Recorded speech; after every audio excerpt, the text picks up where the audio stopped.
గల్లీ గల్లీలో గణనాథులు మండపాలు వెలిసినాయి.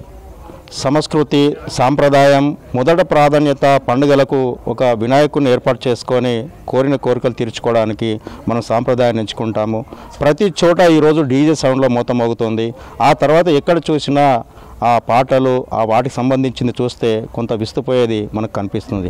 అదేవిధంగా సిద్దిపేట జిల్లా దుబ్బాక నియోజకవర్గం యువకిరణం స్పోర్ట్స్ వాళ్ళు ఒక ప్రత్యేకత ప్రతిసారి చేస్తున్నారు. గతంలో ఓటు ప్రజా చైతన్యం, ఆ తర్వాత మద్యపానం యువత ఏ విధంగా చేసుకుంటుంది ఏమవుతుందనేది ఈసారి మాత్రం కొంత డిఫరెంట్గా దాదాపు మనం చూడవచ్చు. యువకిరణం స్పోర్ట్స్ అసోసియేషన్ వాళ్ళు బాల్యం ఫోన్లో బందీ కావద్దు, భవిష్యత్ ఆగం కావద్దని ఒక నినాదం స్లోగన్తో వాళ్ళు ముందుకెళ్తున్నారు. నిజంగా వీళ్ళకు ఆలోచన ఎందుకు వచ్చింది? అరచేతిలో స్వర్గం బతుకంత నరకం అంటూ కూడా స్లోగన్ వాళ్ళు మండపానికి ఏర్పాటు చేశారు. ఆ తర్వాత దాదాపు 30 సంవత్సరాల క్రితం యొక్క యువకిరణం స్పోర్ట్స్ వాళ్ళు ప్రజల్లో చైతన్యం తీసుకురావడానికి కొంత వాళ్ళు ముందుకొస్తున్నారు.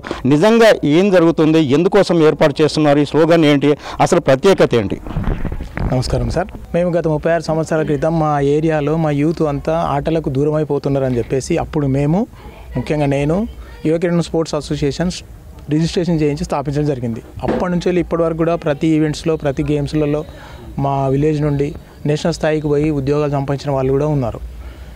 ఇంకా మేము దూరం అయిపోయిన తర్వాత మా నిర్వహణ బాధ్యత మా మచ్చ శివ గారికి అప్పగించాం.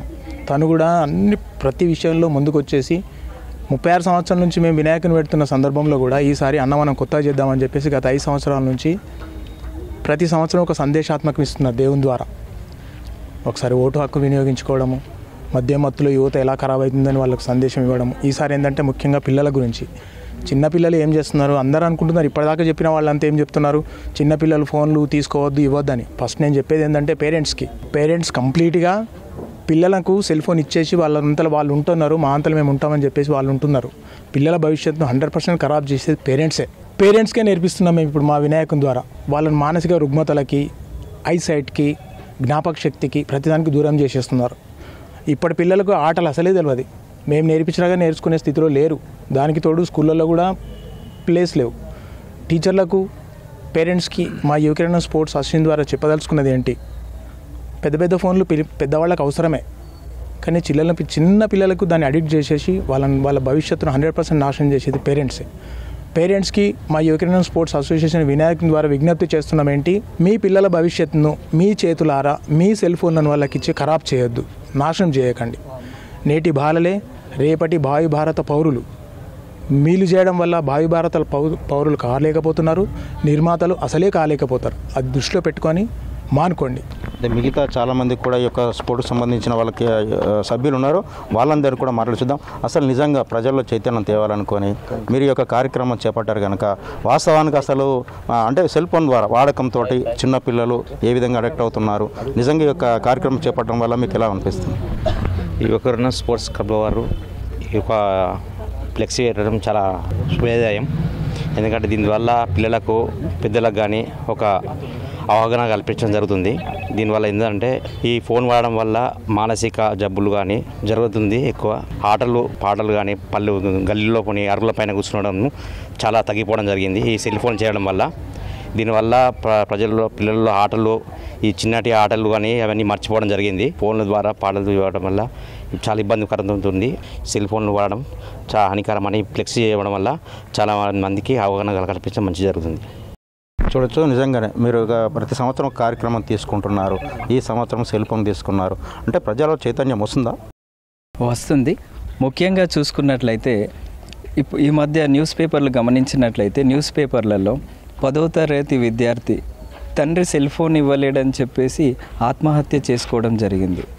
అండ్ తల్లి ఫోన్ ఇవ్వలేదని చెప్పేసి కింద పడేయడం, కొట్టడం, ఇట్లాంటి వాళ్లకు మానసికమైనటువంటి ఆందోళనలు ఏర్పడుతున్నాయి. ముఖ్యంగా అధికంగా ఫోన్ వాడడం వల్ల. ఫోన్ వాడడం తప్పు కాదు, వాళ్ళ అవసరాని కోసం వాడడం ఓకే, కానీ అవసరానికి మించి వాడడం వల్ల మానసిక నియంత్రణ లేకుండా పోతుంది నేటి పిల్లల్లో, నేటి తరంలో. కాబట్టి ఫోన్ను తక్కువ వాడాలి. తక్కువ వాడుతూ మనం ఏంటంటే బయట ఆటలు ఇంకా వేరే పిల్లలతో ఇప్పుడు అట్లీస్ట్ తినేటప్పుడు కూడా అందరూ కలిసిమెలిసి తినకుండా ఫోన్లు చూసుకుంటూ తింటున్నారు. అది కూడా దుష్పరిమాణాలకు దారితీస్తుంది. అలా కాకుండా అందరం కలిసి మెలిసి ఉంటూ హ్యాపీగా తింటే ఆ పద్ధతే వేరే ఉంటుంది.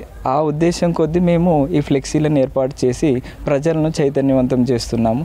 దాదాపు మన 2-3 స్కూల్స్ ఇక్కడికి విజిట్ చేసి ఏర్పాటు చేసినందుకు సంతోషం వ్యక్తం చేశారు. పిల్లల్ని కూడా తీసుకొచ్చి ఇక్కడికి నేర్పిస్తున్నారు సెల్ ఫోన్లు వాడొద్దు అని. అది మాకు చాలా సంతోషం అనిపించింది. కొంతమంది పిల్లలు ప్రతిజ్ఞ కూడా చేశారు, మేము ఇప్పటి నుండి సెల్ ఫోన్లు వాడము, తక్కువ వాడతాం, అవసరానికి మాత్రమే, మా ప్రాజెక్టు వర్క్లకు మాత్రమే వాడతామని తెలియజేయడం జరిగింది. మాకు ఈ విధంగా పిల్లల్లో మార్పు తెప్పిస్తున్నందుకు మాకు చాలా సంతోషం అనిపించింది. ఇదే విధంగా మేము విజయవంతంగా అంటే ప్రజలను చైతన్యవంతం చేసే కార్యక్రమాలు నిర్వహిస్తామని తెలియజేసుకుంటున్నాం. ఓకే, చూడొచ్చు. నిజంగా తర్వాత కూడా చాలామంది వచ్చారు. నిజంగా వీళ్ళు ఒక యువకిరణం వాళ్ళు సెల్ ఫోన్లో బందీ అవుతుంది యువత, తర్వాత చిన్నారుల నుంచి అని చెప్తున్నారు. మీరు ఇక్కడ వీక్షించడానికి చూడడానికి వచ్చారా? నేను ఏదో సోషల్ మీడియాలో వాట్సాప్లో ఎవరి దగ్గరనో చూసిన, ఇది వాస్తవానికి చాలా అద్భుతంగా అనిపించింది. ఎక్కడ కూడా అంటే అందరి మనసులలో ఉంది, అందరికి తెలిసిన విషయమే, చాలా చిన్న విషయం ఇది. కానీ దీన్ని ఇట్లా ఎలివేట్ చేసి సమాజానికి ఒక మెసేజ్ ఇచ్చే విధంగా చేయడం అనేది చాలా గొప్ప విషయం. సో దాంతో ఒకసారి ప్రత్యక్షంగా వచ్చి ఒకసారి నేను కూడా చూడాలనేటువంటి ఒక కుతూహలంతో ఇక్కడ దాకా రావడం జరిగింది. అనుకోకుండా బిగ్ టీవీ వారు కూడా ఇక్కడికి రావడం నిజంగా ఐఎమ్ వెరీ లక్కీ. సో నిజంగానే వాస్తవానికి ప్రతి ఇంట్లో ముఖ్యంగా ఈ మెసేజ్ తోటి కొంత తల్లిదండ్రులు కూడా మారాలి. ఫస్ట్ ఇంటికి వెళ్ళిన తర్వాత రకరకాల పనుల నుంచి లేకపోతే ఉద్యోగాల నుంచి రకరకాల వృత్తి పనుల నుంచి ఇంటికి వెళ్ళిన తర్వాత ముందుగా తల్లిదండ్రులు సెల్ ఫోన్ను పక్కన పెట్టేస్తే పిల్లలు కొంత దూరం అవుతారు. కానీ ఇక్కడ యువకిరణం స్పోర్ట్స్ అసోసియేషన్ వారైతే, నేను అంతకుముందు నాకు తెలియదు కానీ ఒక 4 times అంటే 4 years నుంచి ప్రతి సంవత్సరం ఏదో ఒక రకమైనటువంటి సమాజానికి ఒక మెసేజ్ ఇచ్చే విధంగా లాస్ట్ టైం కూడా యాంటీ డ్రగ్స్ మీద, డ్రగ్స్ తీసుకోవద్దు, యువత పెడదారిని పోవద్దు అని చెప్పేసి ఒక మెసేజ్ ఇచ్చే విధంగా. అంతకంటే ముందు బెట్టింగ్ యాప్స్ తోటి చాలామంది డబ్బులు కోల్పోయి ఆత్మహత్యలు చేసుకొని లేకపోతే వాళ్ళ లైఫ్లు కోల్పోవడం. అంతకంటే ముందు ప్రతి ఒక్కరు కూడా ఓటు హక్కును ఎట్లా వినియోగించుకోవాలి, ఓటు ఎంత విలువైంది, ఓటును నోటుతోటి అమ్ముకోవద్దు, ఇది మన హక్కు అని చెప్పేసి మెసేజ్ ఇవ్వడం. ఈ 4 సంవత్సరాల తర్వాత ఇప్పుడు ఇది చాలా అవసరం. ఇంతకుముందు పెద్దలు చెప్తూ నేటి బాలలే రేపటి భావి భారత పౌరులు అని చెప్పేసి అన్నట్టుగా నిజంగానే బాల్యంలో కనుక సెల్ ఫోన్కు అడిక్ట్ అయినట్టయితే ఒక తరానికి తరం అంటే భారతదేశ భవిష్యత్తుగా ఉండదేమో అని చెప్పేసి అనిపిస్తుంది. పిల్లలు చాలామంది సెల్ ఫోన్కు అడిక్ట్ అయిపోయి అన్నం తినకుండా లేకపోతే ఆ సెల్ ఫోన్ను చేతుల నుంచి లాక్కోగానే వాళ్ళు ఒక రకమైనటువంటి సైకలాజికల్గా డిజార్డర్లోకి వెళ్ళిపోయి మెంటల్ డిజార్డర్లోకి వెళ్ళిపోయి వాళ్ళు ఏం చేస్తారో కూడా తెలియని పరిస్థితి. అంటే పెద్దవాళ్ళకు సహనం కోల్పోయినప్పుడు ఎట్లయితే అసహనం వ్యక్తం చేసి ఎదుటోళ్ళ మీద దాడులు చేసే పరిస్థితి ఉంటుందో, చిన్నపిల్లలు కూడా బాల్యంలో కూడా వాళ్ళకి తెలియని వయసులో కూడా అసలు కోపం అంటే ఏందో కూడా తెలియనటువంటి వయసులో ఆ ఫోన్కు అడిక్ట్ అయ్యి చూసి ఒక్కసారి తల్లిదండ్రులు వచ్చి ఆ ఫోన్ను చేతుల నుంచి లాగగానే వాళ్ళు ఒక్కసారి సహనం కోల్పోయి పిచ్చిగా ఏడవడం లేకపోతే కింద పడి కొట్టుకోవడం. ఇంకా మొన్న సోషల్ మీడియాలో చూసినాం, కేవలం 10th class 5th class అబ్బాయి, ఐ డోంట్ నో కరెక్ట్గా తెలియదు, ఎగ్జాక్ట్గా తెలియదు, బట్ ఆ అబ్బాయి చేతుల నుంచి సెల్ ఫోన్ తీసుకున్న పాపానికి తల్లిని క్రికెట్ బ్యాట్తో కొట్టి చంపిండు. ఇది ఎంత దారుణం ఇది. అంటే పాపం అది తప్పు అని చెప్పేసి తెలియకపోవచ్చు, కానీ మెంటల్గా సెల్ ఫోన్ తీసుకుంటే ఆవేశానికి గురైపోయి ఆ అబ్బాయి ఏం చేస్తున్నాడో కూడా తెలియని పరిస్థితిలోకి వెళ్ళిపోయి తల్లి మీద అట్లా క్రికెట్ బ్యాట్ తోటి దాడి చేసి అంటే ప్రపంచంలో బహుశా ఎక్కడ జరుగుండదు కావచ్చు. అట్లాంటి పరిస్థితికి రోజుకు ఈ టెక్నాలజీ వచ్చిన తర్వాత దిగజారుతూ ఉంది. ఇట్లాంటి పరిస్థితుల్లో ఇప్పుడు అవసరం, చాలా అవసరం. అది పిల్లలను సెల్ ఫోన్ల నుంచి దూరం పెట్టాలి. తల్లిదండ్రులు కొంత ఫస్ట్ మోటివేట్ కావాలి. భవిష్యత్తులో వాళ్ళకి ఎలాంటి మెంటల్ డిజార్డర్స్ కావచ్చు, లేకపోతే సైకలాజికల్ ప్రాబ్లమ్స్ కావచ్చు, లేకపోతే జ్ఞాపక శక్తి కూడా పూర్తిగా కోల్పోయేటువంటి ప్రమాదం కూడా ఉంటుంది.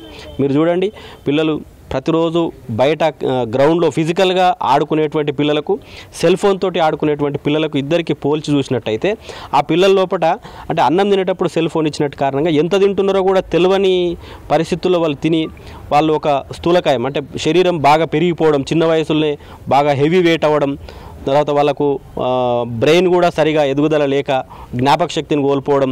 అంటే చిన్నతనంలో 5 సంవత్సరాల వరకు సూపర్ పవర్ బ్రెయిన్ అనేది నెలకి రోజుకి కూడా చాలా సూపర్ పవర్గా ఇంప్రూవ్ అవుతుంటుంది. ఎవరైతే సెల్ ఫోన్కి అడిక్ట్ అయినటువంటి పిల్లలు ఉన్నారో అది తగ్గిపోతుంటుంది. కొంత బుద్ధిమాంద్యం జరిగి వాళ్ళకు జ్ఞాపక శక్తి కూడా పోతుంటుంది. కాబట్టి ఇవన్నీ కూడా తల్లిదండ్రులకు పెద్ద సమస్యలే కనిపించదు, ఎందుకంటే ప్రతి ఇంట్లో ప్రతినిత్యం ఇదే జరుగుతుంటుంది. కాబట్టి ఏమవుతుందిలే, అది వాస్తవమే తెలుసు, సెల్ ఫోన్ తోటి పిల్లలు కొంత అదవుతారని చెప్పేసి తెలుసు. కానీ ఏం చేస్తాం, మా ఆయన టిఫిన్ బాక్స్ పెట్టేయగానే ఆయన డ్యూటీకి వెళ్ళిపోయిన తర్వాత నేను బోలు దోమాలన్నా, బట్టలు ఉతకాలన్నా, ఇల్లు క్లీనింగ్ చేసుకోవాలని చెప్పేసి అన్న, నేను ఒక్కదాన్నే ఉంటా ఇంట్లో కాబట్టి అవన్నీ పనులు నేను ఒక్కదాన్నే చేసుకోవాలంటే వాడు ఏడుస్తుంటాడు. కాబట్టి వానికి ముద్దుగా ఒక సెల్ ఫోన్ అలా బొమ్మలు ఓపెన్ చేసేసి చిన్న చిన్న కార్టూన్స్ ఓపెన్ చేసి వాని చేతిలో పెట్టేస్తే గంట కానీ 2 గంటలు కానీ అవసరం అనుకుంటే పని అంతా అయిపోయిన తర్వాత ఇంకా పట్టింటి ఆమెతో కూడా ముచ్చట పెట్టి ఆ ముచ్చటంతా అయిపోయిన తర్వాత తీసుకొచ్చి ఆ పిల్లోని చేతిలోకి వెళ్ళి సెల్ ఫోన్ తీసుకుంటే వాడు ఏది చెప్తే అదే వింటాడు. అంటే వాళ్ళ తప్పు కూడా అని చెప్పేసి అనుకోం. బట్ ఒకటి గ్రహించాల్సింది ఏంటంటే, మనం మన చిన్న వయసులో ఈ సెల్ ఫోన్ లేనప్పుడు మరి మన తల్లిదండ్రులు ఎట్లా మనల్ని పెంచి పెద్ద చేసిర్రు, ఎట్లాంటి అలవాట్లతోటి మనకు వాళ్ళు విద్యాబుద్ధులు నేర్పించారు అన్నది కూడా ఒకటి అర్థం చేసుకోవాలి. బట్ ఏది ఏమైనప్పటికీ కూడా ఇది చాలా గ్రేట్ మెసేజ్. చాలా అంటే చిన్నదైనప్పటికి కూడా ఇప్పుడున్నటువంటి పరిస్థితుల్లో చాలా పెద్ద మెసేజ్ ఇది. దీన్ని అందరూ కూడా ఇన్స్పైర్ కావాలి. ప్రతి ఒక్కరు కూడా. నా పరంగానైతే యువకిరణం స్పోర్ట్స్ అథారిటీ అసోసియేషన్ వారిని నేను అభినందించకుండా ఉండలేకపోతున్నాను. ఎందుకంటే నన్ను ఎవరు ఆహ్వానించలేదు ఇక్కడికి. నేను ఎక్కడనో సోషల్ మీడియాలో చూసి ఇక్కడికి వచ్చి ప్రత్యక్షంగా, అంటే నేను పొలిటికల్ లీడర్ అయినప్పటికీ పిలుస్తూనే పోయి చూస్తాం, ఇది కాదు. ఇది సోషల్ రెస్పాన్సిబిలిటీ. వాళ్ళు చేయడం ఎంత ఇంపార్టెంటో, వాళ్ళు చేస్తున్నటువంటి ఆ పనిని సమాజంలో మనం కూడా తెలుసుకొని ఇంకొక నలుగురికి చెప్పడం, లేకపోతే ఇంకా దీని తర్వాత వెంటనే దేవి నవరాత్రులు కూడా వస్తున్నాయి. సో అక్కడ కూడా ఇట్లాంటి ఏర్పాటు చేస్తుంటే సమాజంలో కొంత ఫస్ట్ తల్లిదండ్రులు మారుతారు.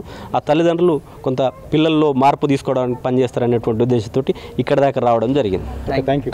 అదేవిధంగా చూసి శివ, అసలు వాస్తవానికి చూసినట్లయితే ఏర్పాటు బాగా చేశావు. అసలు ఏంటి, అసలు సమాజానికి ఏ విధంగా మార్పులు తేవాలనే ఆలోచన దృక్పథంతో ముందుకు వస్తున్నారు? అసలు నాకు నేనే ఉదాహరణ వాస్తవానికి. ఎందుకంటే నేను ఒక జర్నలిస్ట్గా పనిచేస్తున్నా. ఎక్కువ ఫోన్ వాడడము, ల్యాప్టాప్కు కనెక్ట్ అవ్వడము, 20 అంటే 24 గంటలలో దాదాపు 15-16 గంటలు నేను ఫోను ల్యాప్టాప్ వాడడం వల్ల నాకు కూడా సైట్ వచ్చింది ఈ మధ్యన. అదో పెద్ద సమస్య అయిపోయింది. ఇప్పుడు అద్దం లేనిది నాకు ఫోన్ చూసుకునే పరిస్థితి లేకుండా అయిపోయింది. అందుకని చిన్న ఆలోచన వచ్చింది మాకు. దీంతో మేము ఇట్లా ఫోన్లో అడిక్ట్ కావద్దు చిన్నపిల్లలు అనే ఉద్దేశంతో ఈ కాన్సెప్ట్ తీసుకోవడం జరిగింది. దీంతో మారుతారు తల్లిదండ్రులు, ఫస్ట్ మారి వాళ్ళ పిల్లల్ని కూడా మారుస్తారని మాకు కొంత ఉంది ఆలోచన. మారుస్తారని మేము అనుకుంటున్నాం. చూడొచ్చు, నిజంగానే వీళ్ళంతా కూడా ఇక్కడ వాళ్ళు ఏర్పాటు చేసింది అరచేతిలో స్వర్గం బతుకంత నరకం, సెల్ ఫోన్ కట్టిపెట్టు, పిల్లల భవిష్యత్తుపై దృష్టి పెట్టు, ఆ తర్వాత ఫోన్లను దూరం పెడదాము, స్నేహితులతో నవ్వులు పంచుకుందామని చెప్పి చిన్నపిల్లలు ఆ ఫోన్లో హెడెక్ట్ అయిన తర్వాత వాళ్ళు ముగ్గురు పిల్లలు వాళ్ళు చూడడం, ఆ తర్వాత చిన్నపిల్లలు ఏ విధంగా ఫోన్ ఇస్తున్నాయి అంటే పుట్టినప్పుడు 1 సంవత్సరం నుంచి చనిపోయేంత వరకు యూట్యూబ్కు వాళ్ళు అడిక్ట్ అవుతున్నారు, కనెక్ట్ అవుతున్నారు. సమాజం మాయాలోకం అయిపోయింది. సెల్ ఫోన్లు ఒక్కొక్కరికి 2, 3, 4, 5 లేదా ప్రతి ఇంట్లో జనాభా ఎంత ఉందో జనాభా కంటే ఎక్కువ కూడా సెల్ ఫోన్లు వాడుతున్నారు. ఒక దాంట్లో ఒక నెంబర్ అంటే పనిచేయకపోతే మరొక దానికి తీసుకోవడం జరుగుతుంది. దీంతో పాటు భవిష్యత్తు ఆగమైపోతుంది అని చెప్పి పిల్లల నుంచే ఆ మార్పులు రావాలని చెప్పి యువకిరణం వాళ్ళు తీసుకున్న నిర్ణయానికి స్వాగతిస్తున్నారు. కెమెరామెన్ కృష్ణతో Durga Reddy, big TV, Dubbaka. For more videos like this, subscribe Big TV channel.